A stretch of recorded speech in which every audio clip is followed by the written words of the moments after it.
Folks, I'm going to make this short and sweet. We are confusing our clients and our potential clients by giving them every product and every service known to mankind. For those of you that know me, I have a full time job as a business coach. I've been talking about this for 15 years. I see this also in the explainer video business. I work a lot with financial advisors, insurance agents, business coaches, and everybody wants to tell you about every possible thing that they can do, which doesn't help them. It doesn't let them know about everything. It really just confuses them. I'm going to give you two quick examples here. Growing up, I was in a town that not only didn't have a red light, we had one stop sign. We had zero fast food places. But we did have a school, K through 12. I graduated fifth in my class, which sounds really impressive until you realize there was only 25 of us. But we did have a basketball team.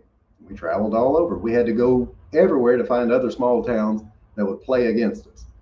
When we came home, we always had to come through the big city of Columbia, Tennessee, which had two restaurants at the time you could go to late, McDonald's and Hardee's. We'd always beg to go to McDonald's, not necessarily because McDonald's had the best food in the world, but because Hardee's was such a hot mess at the time. You're thinking like early, mid 90s at this point.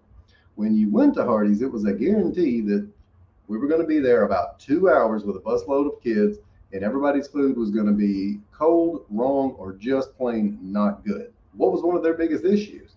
Back then, they offered one of everything under the sun, and they just kept expanding their menu. So not just burgers, fries, shakes, and of course the awesome biscuits they served in the morning. They brought on, the cinnamon rolls with the California raisins. They had roast beef sandwiches. Good Lord, they had chicken, which you could get, looks like two large sides for $2. Great deal back then. And none of it was very good because they had spread themselves out too thin, too many options, and it never worked out.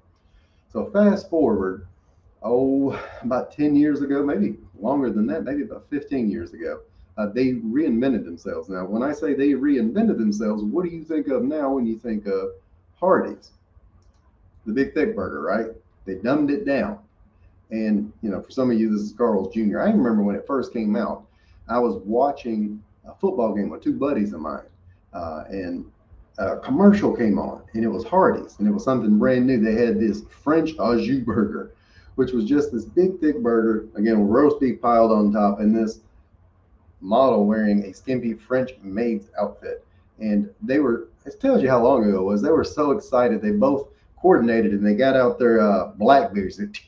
Remember how Blackberries sounded? It sounded like little machine guns were going off. I still had the Nokia brick at the time. Never got a Blackberry. Anyways, I don't feel deprived. They scheduled their times together because that was the target market. They knew that we wanted to go with one thing and make it really simple. So that's one good example. Go from a lot of different things, not successful, one thing you're known for, and they have still added on to the menu sense, but they made it easy.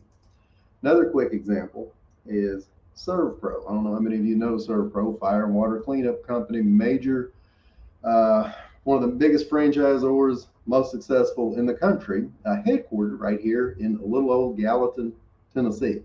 And since I live in Gallatin, I have worked there because I think it's kind of a requirement. If you live within the Sumner County border, you have to put in 5 years there. I did mine, got out, and here I am. Uh, I remember it being so confusing for a lot of these franchisees when they'd hand out a business card or a pamphlet brochure, because it would say literally one of every single solitary thing under the sun that they offered, not just fire, smoke, and then soot removal, which kind of is implied, but water removal and dehumidification, also somewhat implied. And you can see there's a list of 10, 15 things here.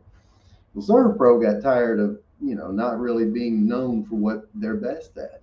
And they hired a marketing group. I think they still work with them today, the Bunting Group in Nashville, Tennessee. And they brought them in and they started doing these customer surveys and just focus groups.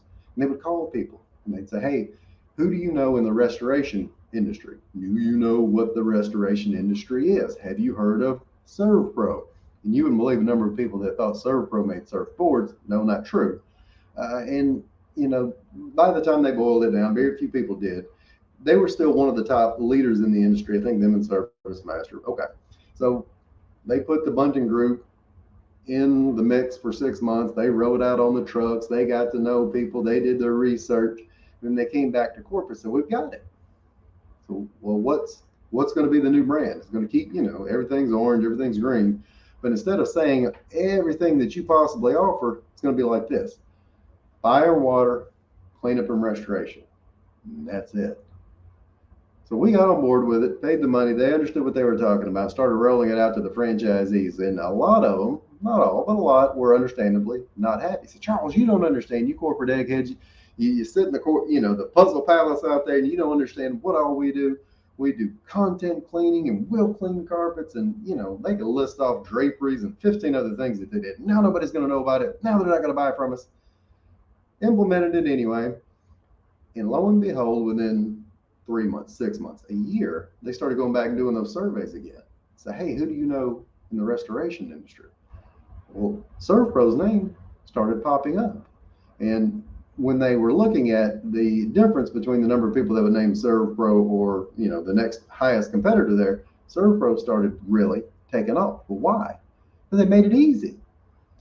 80, gosh, maybe even as high as 90, but at least at that time, 80% of what they did was fire and water cleanup. As they were in the process of doing that, once they got the customer or got the center of influence, they could start marketing all of the other things that they did. So they made it simple. And that's something we need to start looking at doing. So for you, if you're a financial advisor or an insurance agent, a business coach, I'm cheating. I'm looking on an example over here. On your website, is it going to say one of every single thing that you do? Are you going to, if you're a financial advisor, you're going to say we work with both individuals and employers. And for individuals, we offer retirement planning, investment planning, social security planning, estate planning, employee sponsored health plans. And then, you're going to tell them about all of the workshops you got and your big, resource library that's got every blog and guide and tip and trick. Are you just going to overwhelm them and confuse them? Same as if you're offering insurance. For employers, we got supplemental and worksite products and corporate wellness programs and COBRA administration. For individuals, we sell home, life, auto, and we sell, financial services, annuities. And same for the business coaches. You've got 15 things you can offer. Let's start looking at narrowing it down, because when you tell somebody 10 things in 10 different ways, they hear zero. If you tell them one or two things in an effective and a clear one or two way manner, they're going to understand more of what you are talking about, and they're going to appreciate that a little bit more. And they have to hear that on average 12 to 15 times before it sinks in. So even if you feel like you've been repeating yourself over and over, that is a good thing. You're trying to say a wide variety of things and make sure everybody knows about everything you possibly offer, because they'll come to you then.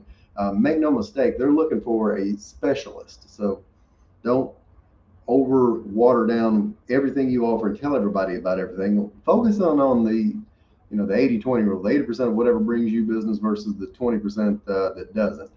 And as far as me tying this in with explainer videos or any kind of video, storytelling with the videos, that's what you really need to be doing as well. That's why I have a business making explainer videos, so we can boil it down to this one thing and make it super simple for people to understand. Got any questions? Hit me up in the comments, shoot me a message. Otherwise, hey, have a good weekend.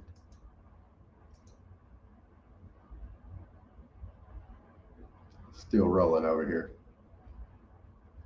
It's that awkward end at the thing where like you try to get off a